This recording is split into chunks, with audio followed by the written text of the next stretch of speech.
Hello, everybody, and welcome back to another episode of Spincast. Today, joining us is Andy MENDEZ. He is the Executive Director of Esports for Naperville 203.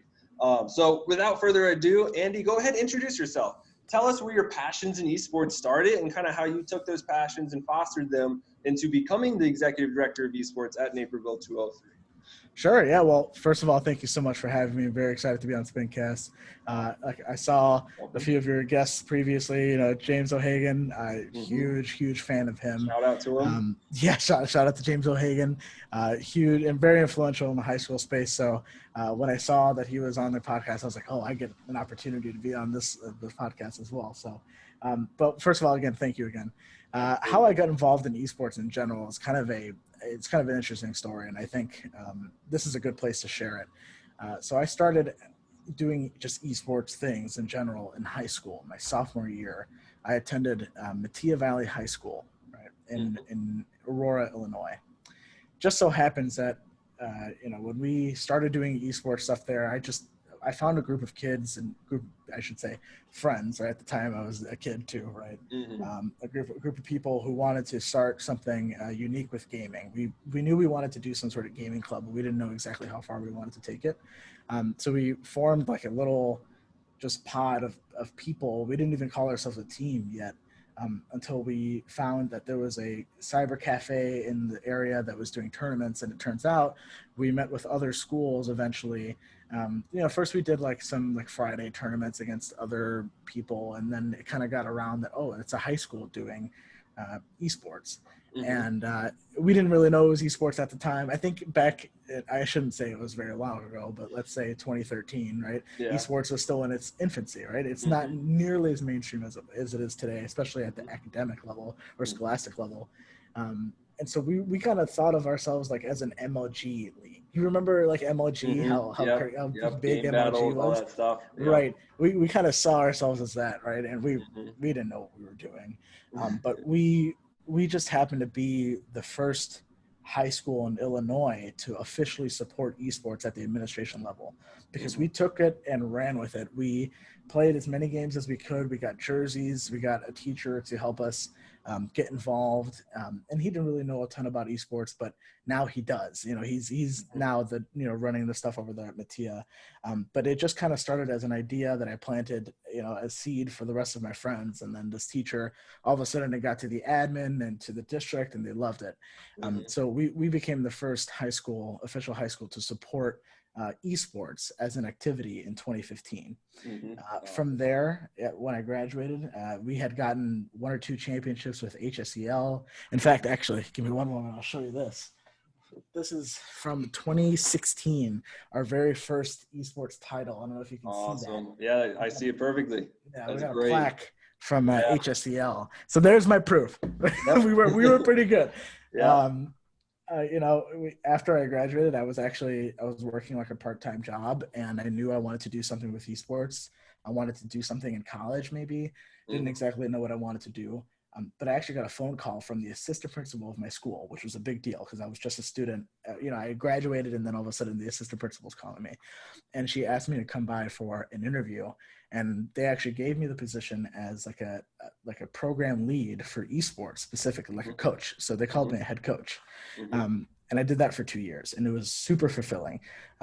Kids that I was formerly kind of classmates with at the lower levels of high school, I can now lead to be these esports, players, and eventually one would move on to play in the varsity DePaul. And I think he's still playing right now in DePaul. So it was just a really fulfilling thing to do. And after I was done, I felt like I had set up everything at Metea to run autonomously. I handed it off to the teacher that kind of helped us start it all, and I moved over to Naperville 203, where I started doing esports there. I knew that once I moved districts, there had to be a student interest, some level of student interest that wasn't being tapped into yet, because there wasn't really an active gaming club. I think there was like a tabletop game club that was existing at the time. And this is in, I think this is 2018 or 2017, 2018, that I joined Naperville 203 and started the esports program. And first year that we ran League of Legends, kind of like a trial season. We made it to the playoffs. And then the year right after that, we won a state championship in Overwatch, which was huge. Because of that state championship in Overwatch, we became one of the biggest, if not the biggest, high school program in the state. So I went from the first high school program in the state to the biggest in a matter of a few years under my direction. So we started really hitting things off. We won multiple titles after that, and we can talk about that a little bit later. And now that esports is so big at the scholastic level, especially here in Illinois, we've just grown exponentially. We service over 600 students between both high schools, and it became to the point where they needed some centralized person to look over both schools. And so that's now my brand new role as executive director of esports. That's incredible. Yeah, absolutely incredible. I love these stories of success, right? Taking, basically for me, it's just like that core passion that's, sparked at a younger age, and then seeing you take it and, work through it and have that ambition and dedication to develop it into something phenomenal, right? Going from that first program to the biggest and the, probably the best as well. Hard to refute that with all the trophies and the titles there. But that's, phenomenal, because not only, did you do it yourself, but now you're doing it for 600 students, right? Which for them, you're providing something that they may never have gotten if you or your coworkers or that team never, did what you did, right? That's, sounds pretty simple, but that's true, right? It's that this platform is so, now so big and so beautiful that the kids get the opportunities that so many others miss out on. And I like the way you worded that. It is definitely an opportunity, right? So all I did was build the platform. That's all I did. Those kids are really the ones that work in and out, day in and day out, to just, practice hard, play hard, and honestly be the best gamer that they can be, both on the keyboard and away from it. We like to talk about skills, and we like to talk about, if I want to get, recruited to Maryville, I need to be top 500 in Overwatch. But in reality, coaches look at a lot more than that. It's not just about how good you are. It's about how coachable are you? How much synergy do you have? And can you build synergy easily with other teammates? And it's about creating the better player. And I think that's something that we're really striving to do at Naperville, really achieving, I think. Yeah, absolutely. I think, that holistic approach is so important, because like you said, like, it's not just about stats, especially as esports continues to grow. And I mean, I'm sure, as you've seen, we've had a number of collegiate guests on the show, right, on this podcast. And it's like, as this continues to expand, people with just raw talent aren't going to cut it anymore. You need to be that teammate. You need to be that leader. You need to have that strategic thinking, the analytical kind of problem solving and critical thinking that's so important to taking your game to the next level. You can have so much raw skill and raw mechanics, that's great, but if you're not coachable, if you're not a good teammate, then all of a sudden you're going to start like dragging your team down. So, obviously starting at a younger age builds that platform to give them that opportunity, like we just said, for that success at that next level, which is ultimately all we want to see, right? Definitely. Being part of the community is that long-term success. Kind of, stay on the topic of students and this long-term success. Obviously, you've been super successful with all these titles and championships. Thank you. Like, what a day of practice looks like. What do you focus on? How do you strive to get better? Like, what systems? You don't have to be too specific, because trade secrets or whatever. But give us that day-to-day of what it looks like, so other students that might be watching be like, hey, I want to do esports in my high school or get involved. What does that look like? What does practice kind of involve? And I love this question, because I get this question a lot from just interviewers in general, or doing newspaper articles and things. It's really not as concrete as people think. And I think it varies level to level, right? So at a professional level, you're practicing all day, every day. At a collegiate level, you're probably practicing, maximum 3 or 4 times, or minimum 3-4 times a week. But at the high school level, it's a little bit different. So because we're a high school, right, we have to remember that we're not just a professional organization that we get to do whatever we want. And we definitely look at the holistic approach. We want students to be human. We don't want them to just be gaming machines. We want them to be able to, practice and do homework, or play their game and go play football. They do that. A lot of our kids are dual sport. They'll do tennis, and they'll do managing the League of Legends team, or they'll do they'll do a lot of roles within the organization that we've built. But a day of practice really is one day of mandatory practice a week that coaches sit down and with students. The students that are motivated, truly motivated to get out and stick out and be the better player, they're practicing whenever they can. You know, they recognize that we check grades, right? We check grades, we check, all the boxes, and we want to make sure that kids are upholding to an academic standard, right? But as long as they're doing their homework, they sit down, they have dinner with their family, or whatever their at-home life looks like, they have one day a week that they're required to sit down and really go over strategies and have that coach talk to them with their team and do team building or whatever that means, or whatever that looks like, right? Individual coaches in my district that I've brought on are really good. They, maybe they'll during season, they'll run maybe 2 practices a week. But in reality, it really is about these kids are talented inside and out, and it's it's our job as coaches at the high school level to help them approach that and navigate that themselves. You kind of see what I'm saying? There's only so much that a high school coach can sit down and teach a kid, because we're not professional gamers, right? If I was a professional gamer, I'm in the wrong business, right? But no, I get my fulfillment from teaching kids how to be the best gamer possible.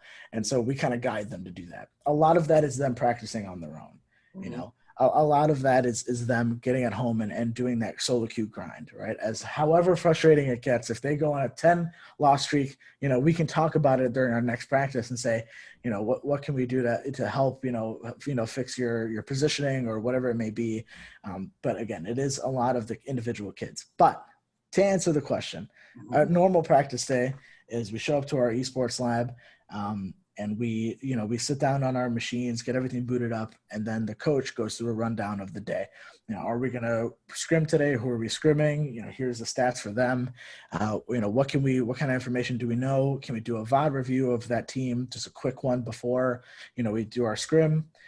Or if it's just a general practice day that we don't have anything scheduled, we'll work on the nitty gritty. We'll work on positioning, or if we want to learn a new champion or a new hero, we take that time to really go through in and out, have not only just the coach, but other teammates coach, the other team or our team within our team to play new heroes or new champions. Let's say we have a DPS main that also flexes support.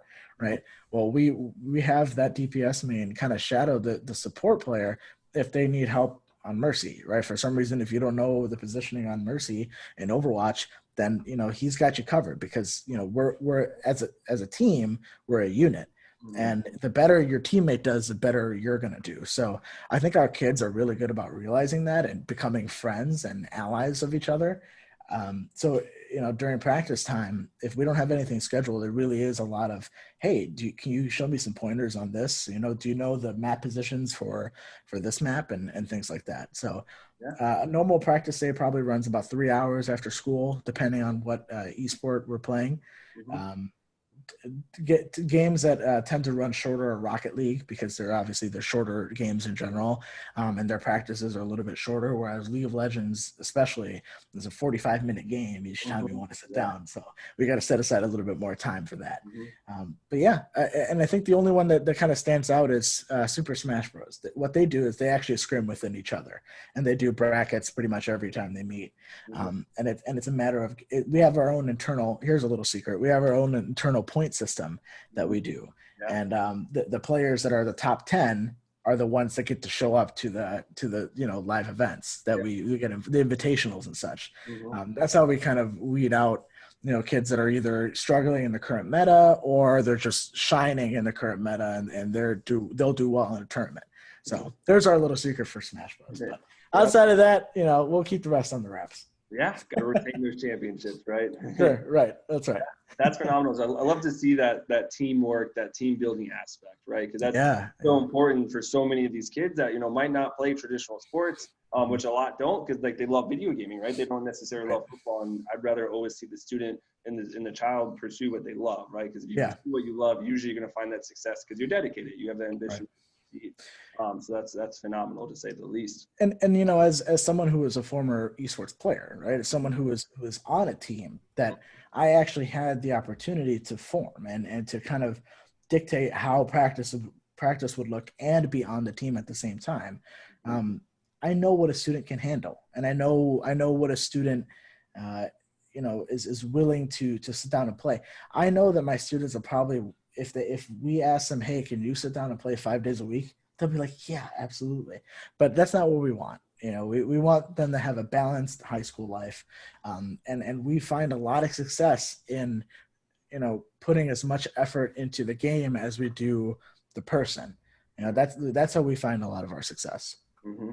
Absolutely fantastic approach and fantastic things to hear. Thank you. That's going to set up for even more success if that's possible. Maybe a national title when there's a concrete kind of national competition. But kind of moving on to those competitions, does anything change in practice or preparation for, when you're going up to play the state championship game, that final game, when everything's on the line? Does anything change? Do you have a different approach to the, how do you overcome those nerves as a player? Especially, I'm sure those are through the roof. I remember when I played football and was in the semifinals at states. It's like, oh my God, we're here, all that kind of stuff. So any different approaches or any kind of tips or tricks for these students to help calm those nerves and get in that game ready mentality? Buffalo Wild Wings. Really? No, I'm not even joking. So for Overwatch, I'm thinking about our postseason, right? Our coach, his name is Coach Terp. We call him Coach Terp. His name's Coach Terpstra, and he's phenomenal with those Overwatch kids. It's funny because when we started the program, we were looking for an Overwatch coach. And we were like, okay, we need to find somebody. I don't know anything about Overwatch. My colleague at the time, Alex Egan, he didn't know anything about Overwatch. And as we're having this conversation, we see a staff member turn the corner with a Overwatch button up. Literally, he was wearing an Overwatch logo on his back. And we were like, oh my God. So we want to talk to him. Yeah, there's our guy. Yeah. And he just happened to never miss a BlizzCon. He watches all of Overwatch League. This guy is inside and out Overwatch. So when we brought him on board, we expected great things, and boy, did he deliver. So talking about the postseason again, he's really in tune with his kids and with the parents. And so the number one way to shake off those nerves is let's meet up before the game or before, the weekend before a big match, or let's meet up after a match. After 3:30 match, the match ends probably about 4 or 5 o'clock, right? Let's go out and celebrate. Let's go out. And we had a lot of reason to celebrate over the last few years, especially with the Overwatch program. So we're like, let's go to Buffalo Wild Wings and let's sit down and just be a team, and the parents started getting more involved because of that. So when we were going to the NASA finals in California this past year, they paid for the team to go and they paid for the coaches to go, but every single parent bought plane tickets to fly with us to California from Chicago. And they all came with us to watch the event live.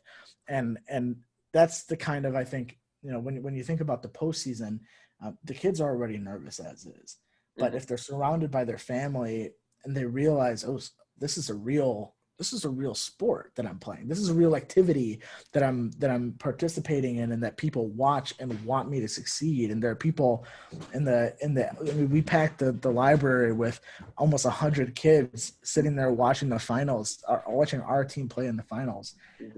So it was a big deal. So I think for the kids themselves, they shake those jitters off when they're under the most pressure by the people that they know.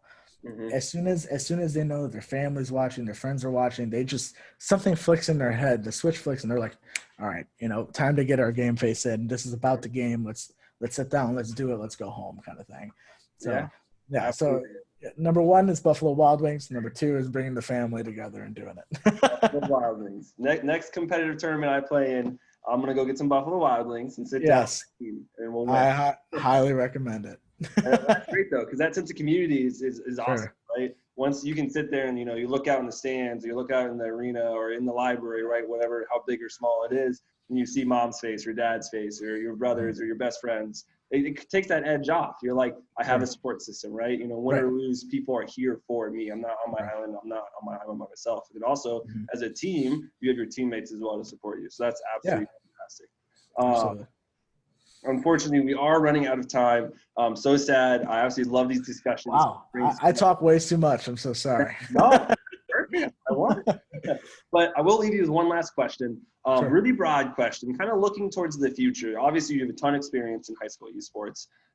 It really is picking up a lot of traction. And, it's, I want to say, in more local areas. It's not nationally caught on yet, where it's like mainstream, right? Where Sure. there's nothing like Friday Night Lights. So yeah, right. It's obviously, football has a few hundred years on us, but eventually, what is that one thing that you think is like the most important thing to change or improve on to really bring high school esports to that mainstream, where you see a massive kind of community support system underneath it, or something like Friday Night Lights, where the community's like, yeah, I'm gonna go watch Overwatch play at my local high school because that's where I graduated, or that's where my daughter goes, or my son goes, or whatnot. Sure. So like, what is that thing that you think needs to change to really kind of spark that mainstream perception of it being good and everyone kind of be included in it?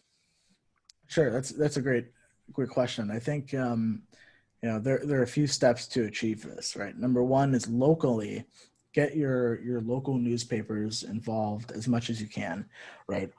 In Naperville, we've gotten covered by our local and the city. I think the Chicago Tribune actually did an article on us as well. As soon as those articles start to come out, you get feedback from the community, whether that be good or bad. Right. We had a bunch of parents pour so much love and support into our program, and one or two parents that were a little bit hesitant, I should say, about bringing essentially video games into a place in which you should be studying, which is what is in their head, right? I think the number one way to really do that is bring that media in, show them what you're doing, right? It's not just about the gaming, it's about the holistic approach, about the mind, it's about creating a better person and a better student for the future, right? Show them the scholarships that you've earned for these kids, or these kids have earned for themselves, and the opportunity that you've created for them. We sent 6 kids last year on college scholarships, 2 of them being full rides, right? That changes someone's life for good. I mean, they don't have to worry about college for 4 years, and they're attending a university that they can feel proud about and be on their esports program. Show that you're changing lives, and I think the rest will come. As soon as you start showing people that what you're actually doing is kids are going to play video games at home anyway, right? Why not allow them to play under supervision and under guidance, so that if they decide that they've got a competitive edge and they want to play it competitively, that they can do that. There's no harm in doing that, right? And we focus on physical health as well. It's not just about video gaming. We're planning on we've got charts for weight room, and we've got obviously pre-COVID there were a lot of plans to start really looking at the truly holistic approach as far as even health goes. So there's a ton that we have and had planned. But I think it's about building the support structure that is fulfilling for parents and students, and that it's kind of hard for people to say this is a bad thing, because we're creating better students, we're letting them follow their passion, and we're getting them opportunities for their future. There's not a whole lot that you can say, oh, we shouldn't be promoting this.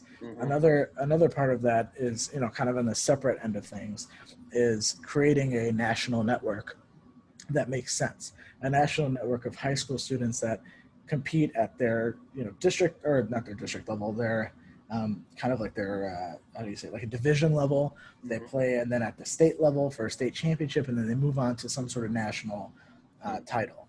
There are a lot of organizations that are trying to do it. NASIF, to me, is the best one, because they focus on the same way. They focus on holistically, what does the student need to be successful outside of competition, right?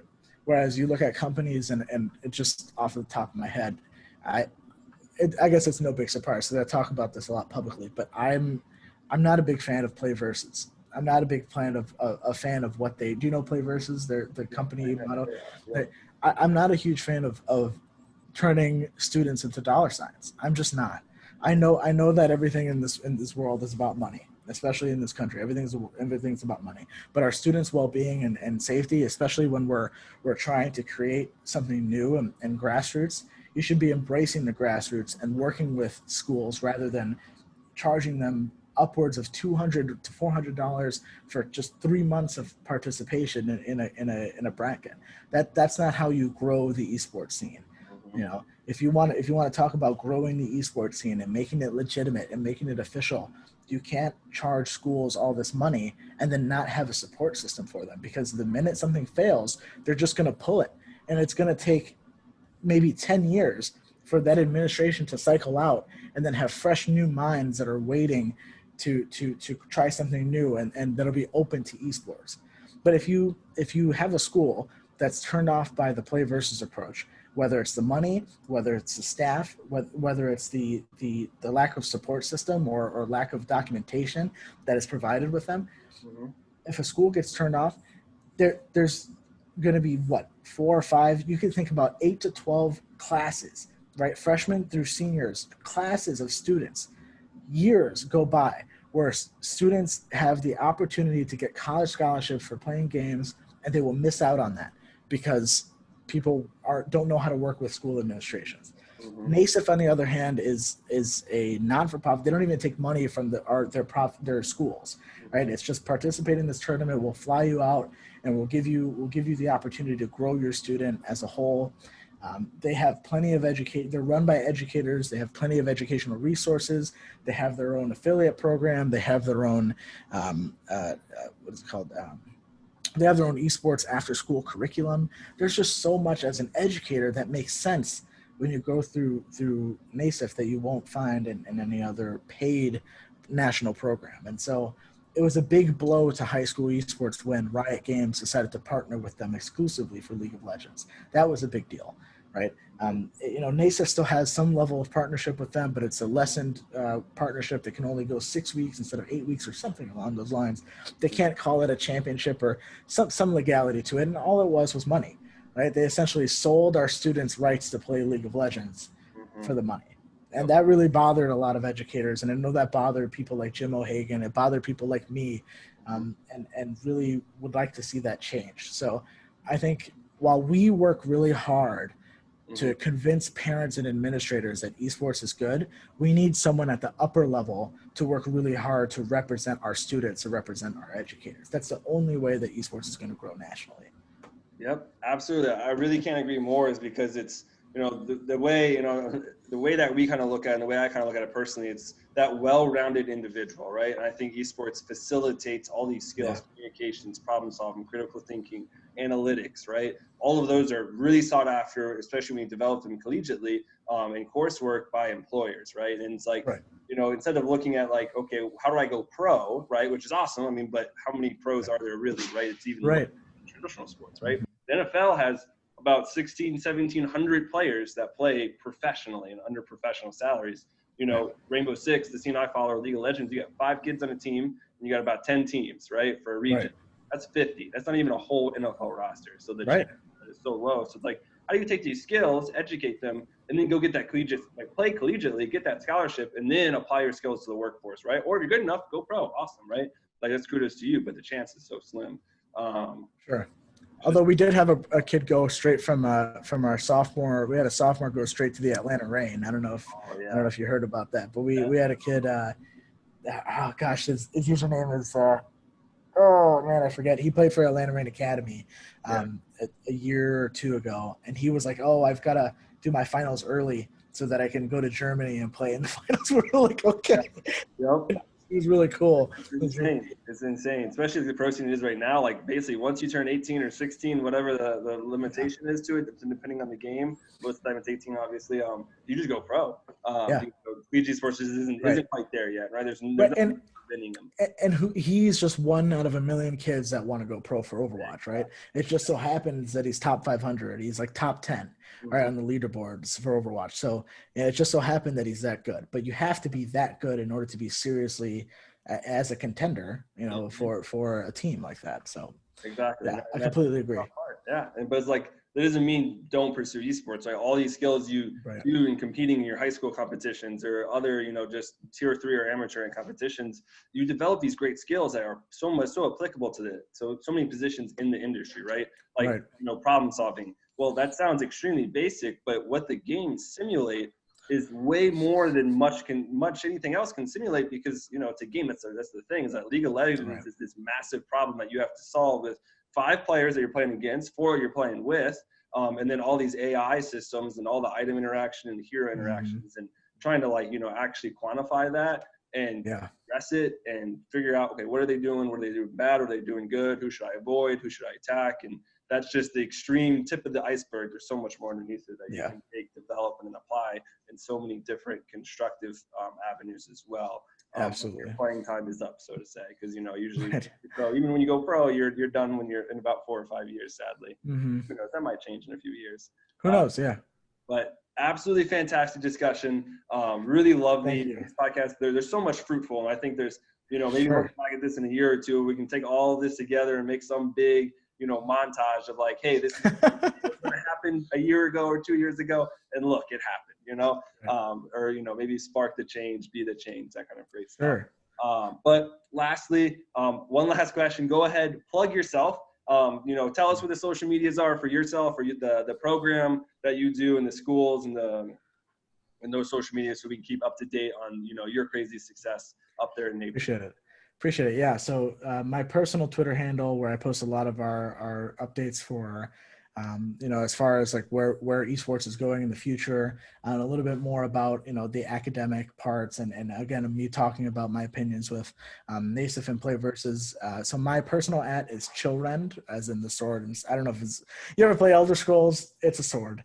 Chillrend _LOL, I think, on Twitter. And then for our school, we have NNHS Esports on Twitter, and then _NCHS Esports for our other high school. So follow those programs if you want to see more success. We're not done yet. We've got a lot more coming. So hopefully, we can make it happen, even with COVID kind of stirred us a little bit off the edge. But I think at some point we'll be back, just hitting the Twitter feeds with big W's. So. Yeah, absolutely. I'm definitely cannot wait once it's safe. Obviously, once COVID, whatever happens, if it's whatever happens scientific with that, not my expertise by any means. But once it's gone or it's safe to go out and have these LANs again, I can't wait to see the students at any level, high school, college, or the pros compete at LANs again, because they're so exciting. I love going to them. I can't wait for them to come back and see these. I agree. Grow even more, right? And maybe one night we'll have Friday night lights, or Thursday night lights, or Saturday night lights, or whatever play on words we'll have then. So absolutely excited to see it. Once again, thank you, Andy, for taking the time to come on the podcast with me and discuss esports. Phenomenal time with you. To all our viewers and listeners out there, thanks for staying the entire time. Stay healthy and stay happy. Like we were just talking about COVID, make sure you take care of yourself, take care of your loved ones and your friends. Make sure everyone stays safe, and ultimately, stay plugged in.